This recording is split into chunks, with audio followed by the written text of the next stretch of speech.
Oi, gente. Hoje é dia de História Secreta do Cinema e da Música. E a História Secreta de hoje é muito legal, diz respeito a um grande músico, ídolo de muita gente que assiste aqui o canal, ídolo meu, Jimmy Page, guitarrista do Led Zeppelin. A gente vai falar do trabalho secreto de Jimmy Page como músico de estúdio, antes de fundar o Led Zeppelin. É uma história muito, muito legal. Se você curte esse tipo de conteúdo, inscreva-se aí no canal, ative o sininho para receber as notificações. E queria agradecer demais a galera toda que assina o meu site de jornalismo cultural, andrebarcinski.com.br.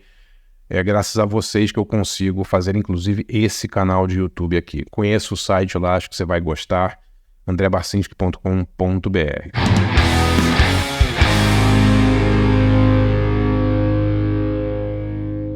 Tô com o meu diretor, produtor, faz tudo aqui, Natan Lima. Tudo bom, Natan? Certinho, André. Pô, pessoal, beleza? Cara, história boa hoje, hein? Led Zeppelin, né? Vamos falar de Led Zeppelin, na verdade, pré-Led Zeppelin, né? O Led Zeppelin é uma das grandes bandas de rock de todos os tempos, amada, adorada. O cara que inventou o Led Zeppelin, o Jimmy Page, pouca gente sabe, foi um grande músico de estúdio. Você entende o conceito de músico de estúdio, Natan? Nem Não todo mundo entendo. entende. É bom que você explique até pra... Cara, é o seguinte, muita gente acha que todos os artistas tocam nos próprios discos. E não é verdade, né? Muitos artistas não têm banda própria, ou não tinham. Hoje em dia é bem mais comum. Mas eu diria que até os anos 80, assim, muitos artistas eles iam para o estúdio e quem gravava o disco, a base do disco, era uma banda, eram músicos contratados pela gravadora. Né? Geralmente o disco tinha um produtor, tinha um arranjador, e esse produtor ele tinha músicos que ele habitualmente contratava para gravar. Né? A gente tem que lembrar, horas de estúdio são caríssimas, né? Não é barato. Então, todo grande produtor, ou quase todo, tinham seus músicos prediletos que eram pessoas em que eles confiavam para gravar rapidamente as músicas. Né?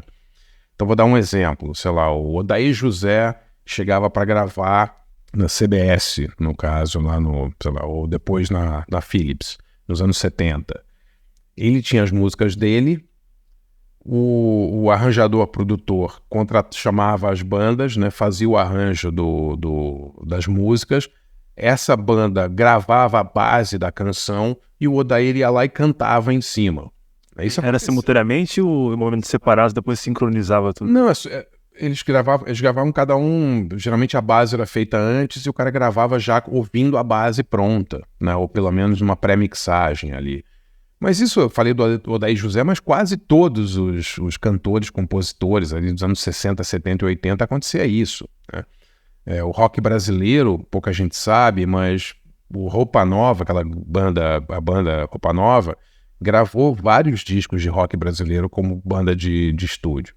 Né? Legal, cara. Porque eram as bandas de rock no início eram muito jovens, às vezes não sabiam tocar tão bem assim.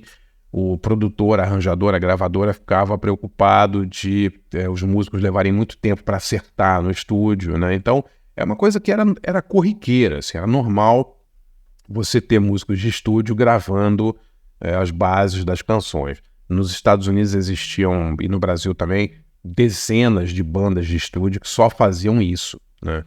Em Los Angeles tem uma banda famosíssima, não tem mais, mas existiu durante 30 anos, o Wrecking Crew, que era uma banda formada por 25, 30 pessoas ali que se revezavam em quase todos os estúdios de Los Angeles, gravando, todo mundo gravando. Só atendendo a esse tipo de demanda, né? Cara, era uma demanda de todas as gravadoras. Cada gravadora tinha a sua banda de estúdio predileta. Né? No Brasil, a gente vai fazer um vídeo um dia sobre essa banda. Existia uma banda chamada Carbonos, que gravou qualquer coisa entre 80 e 100 mil músicas em 35 anos de carreira. Eles gravaram de tudo. Eles eram a banda de estúdio mais prolífica. Cara, gravaram de tudo, né? No Rio, eles eram baseados em São Paulo, mas no Rio você tinha os Fevers, Renato e seus Blue Caps, eram grandes músicos e sempre também gravando muita coisa no estúdio. Né? O Lincoln Olivetti, grande arranjador, tecladista, e seu parceiro Robson Jorge, exímio músico, eles tinham uma banda também que gravava final dos anos 70, anos 80, gravou todo mundo no Rio de Janeiro, de Tim Maia, Joana, Sandra de Sá, eles gravaram absolutamente todo mundo. E normalmente, só por curiosidade, é mencionado essas bandas, o nome dos integrantes, assim? Não? É uma pergunta legal, cara. Nos anos, assim, no meio para o final dos anos 80, os créditos dos discos começaram a ficar um pouco melhores e mais reais, digamos assim. Mas eu diria que até a primeira metade dos anos 80 era muito difícil você ter disco com os créditos dos músicos que tocaram. Então tem muito músico que participou de milhares de gravações sem ter o nome nos créditos. Caramba! Né? Nos créditos eu digo no disco, né? Quando ele recebia por sessão. Então quando você vai ver lá o documento sobre onde foi gravado, como foi gravado, deve ter o nome dele, né? O nome do instrumentista, mas muitas vezes não mereciam menções em capas de disco, então para o público não sabia que eles gravaram, né? E um dos grandes músicos de estúdio, para muita gente, o mais prolífico dos anos 60 na Europa, especialmente na Inglaterra, foi Jimmy Page, né? O Jimmy Page, James Patrick Page, desde 14, 15 anos de idade, ele já era um grande guitarrista e já andava em todos os estúdios londrinos ali especialmente, gravando um monte de músicas. Eu li tem um livro muito legal, chama Luz e Sombra, é um livro de entrevistas com o Jimmy Page, feito pelo Brad Tolinski, saiu no Brasil. Brad Tolinski, se não me engano, é editor da revista Guitar Player, né?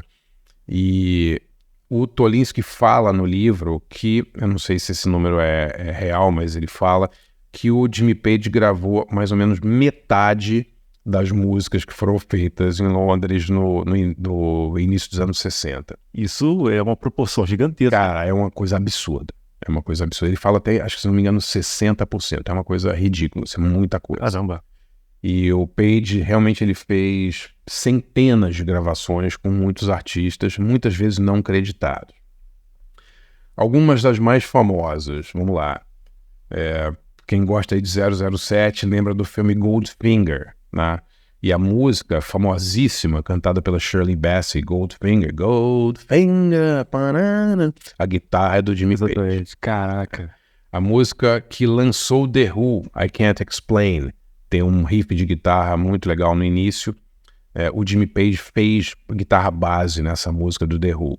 Dizem que a guitarra que abre a música foi tocada pelo Pete Townshend do The Who, e que a guitarra do Jimmy Page é uma guitarra que está meio escondida ali na gravação, não é a principal, mas ele gravou. Que legal. Ele gravou com os Stones, Heart of Stone, com os Rolling Stones. Ele gravou Baby Please Don't Go, quem gosta do Van Morrison. Van Morrison, grande cantor e compositor, teve uma banda chamada Them na primeira metade dos anos 60. O maior hit do Them chama Baby Please Don't Go. A guitarra é de Jimmy Page. Com os Kinks, ele gravou I'm a Lover, Not a Fighter. E muita gente diz que a guitarra de You Really Got Me é do Jimmy Page. E All Day and All of the Night. Mas o próprio Jimmy Page diz que não, que ele não tocou guitarra nessa música. E eu entrevistei os Kinks uma vez, o Ray Davies, ele me confirmou que esse é um boato e tal, que era uma mentira, mas que ele realmente tocou em I'm a Lover, Not a Fighter, mas não em You Really Got Me, que é o maior sucesso dos Kinks. Mas tocou em muita gente, ó, The Last Mile da Nico, no The Who ele tocou em outra música, Bald Headed Woman, gravou muito com a Marianne Faithfull. Se você gosta do Donovan, aquele disco do Donovan, Sunshine Superman, nosso amigo Jimmy Page está em várias faixas e gravou muita coisa. Olha só, fãs do Jeff Beck, Beck's Bolero, o Jeff Beck, exímio guitarrista, chamou o Jimmy Page para gravar. With a Little Help from My Friends, a versão dos Beatles que o Joe Cocker gravou. A guitarra é de Jimmy Page. É louco, né, Nathan? Muita coisa que a galera não sabe, assim. Na época isso já era mencionado, você falou que dificilmente isso acabava saindo nos discos, Mas quanto tempo depois, assim, foi levantado mais ou menos assim? Cara, nos anos 60 não existia crédito quase em disco. Então, assim, isso aqui ficou meio escondido. Isso eu acho que foi sendo divulgado Depois, em entrevistas, as pessoas falando, o Jimmy Page era músico de estúdio, ele tocava nesse estúdio, basicamente, ou para essas gravadoras. Aí começaram a ver, se ele tocava nessa gravadora, será que ele gravou esse disco, né? Ele deu algumas entrevistas sobre isso já. Ele não gosta de falar muito sobre essa fase dele de músico de estúdio, porque ele acha que é meio desrespeitoso com os artistas, mas, cara, era uma prática, eu diria que para os dois lados, né? Uma prática comum, entendeu? Sempre foi no mundo. O Elton John fez muito, o Harry Nilsson fez muito, muita gente da música black era músico de estúdio, entendeu? Isso é uma coisa muito comum na época. Ele achava que isso iria depreciar, né? Ele achava que era chato, ficava parecendo que ele estava se mostrando, assim, né? E não era uma coisa super normal na época e era como eles ganhavam dinheiro, né? Exatamente. Muitos músicos que não tinham banda ou que não gostavam, porque isso é uma coisa também, né? Você ser músico de estúdio era uma profissão muito boa para muita gente, porque tinha gente que tinha família, o cara não queria ter uma banda e sair excursionando, ficar 6 meses por ano fora. Exatamente, ele tinha um estúdio mais próximo de sua casa, ele atendia as demandas regulares. Exatamente, e gravava maior direto. estabilidade, né? Muitos músicos brasileiros, Márcio Montarroios, Mauro Senise, muitos instrumentistas, Ricardo Silveira, fizeram muita música, gravaram muita coisa em discos de outras pessoas. Como eu falei, o pessoal do RPM gravou demais, assim, tem muitos músicos de estúdio muito famosos, assim. Deixa eu ver quem mais aqui que o Jimmy Page gravou. My Baby Left Me, do Dave Barry. Tem uma muito engraçada, a Lulu, cantora inglesa. Nossa, ele gravou um monte de disco com a Lulu.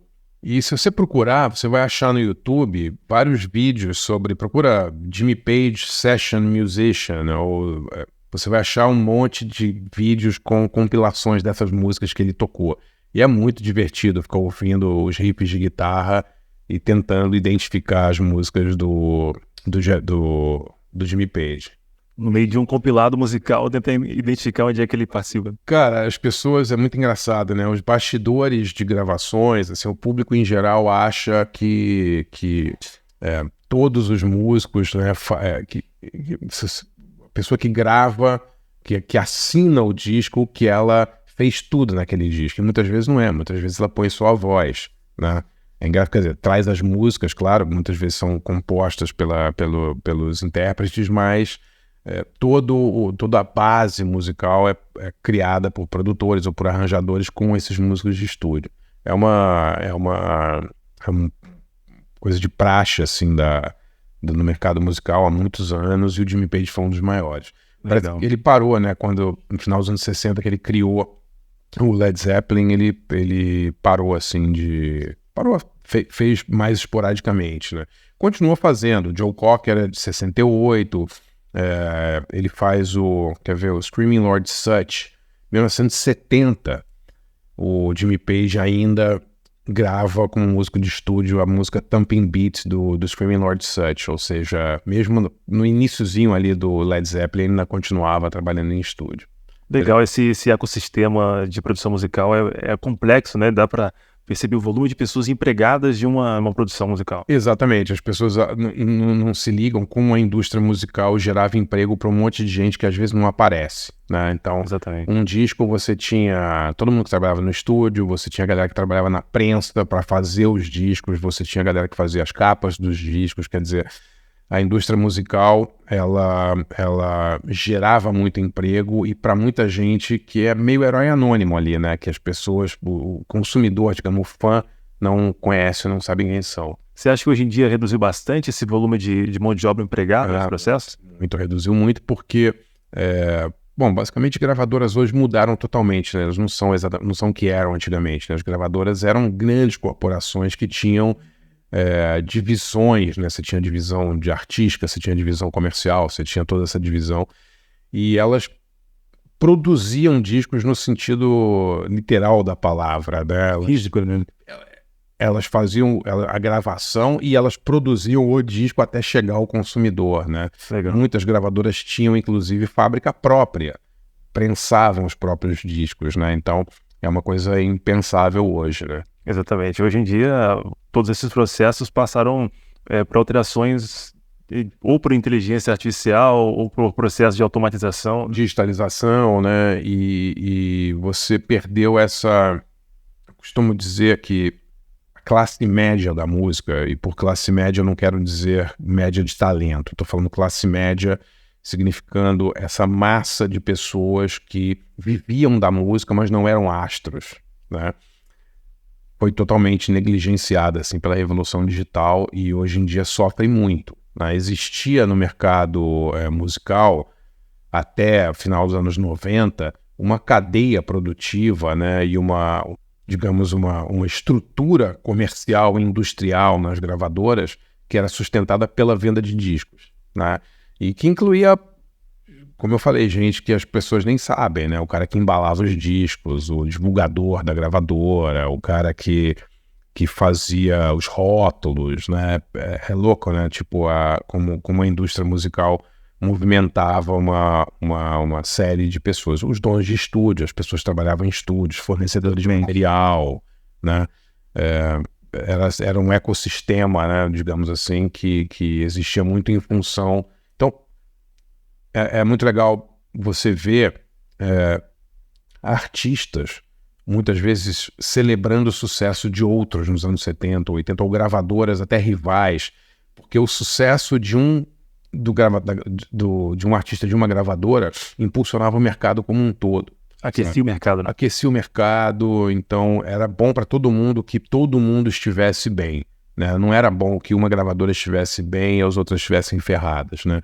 O mercado como um todo, porque você tendo um giro maior de produção, o valor, o custo, por exemplo, das impressões de disco, da prensagem começava a caía para todo mundo, entendeu?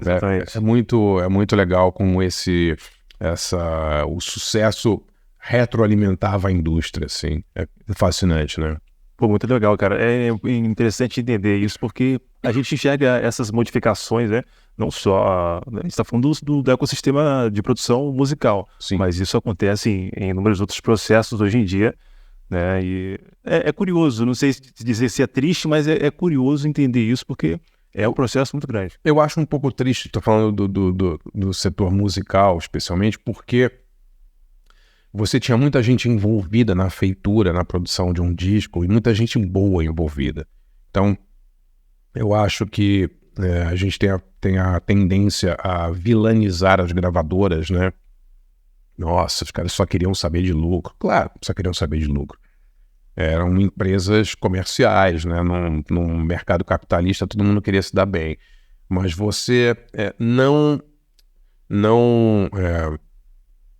concordar que havia gente muito boa, que conhecia muito sobre música, muitos produtores, instrumentistas, arranjadores sensacionais nas gravadoras e que ajudaram muitos artistas, você tapar o sol com a peneira. Claro que tinha, né? Tinha muita gente boa e eu acho que hoje a facilidade de produção e a facilidade...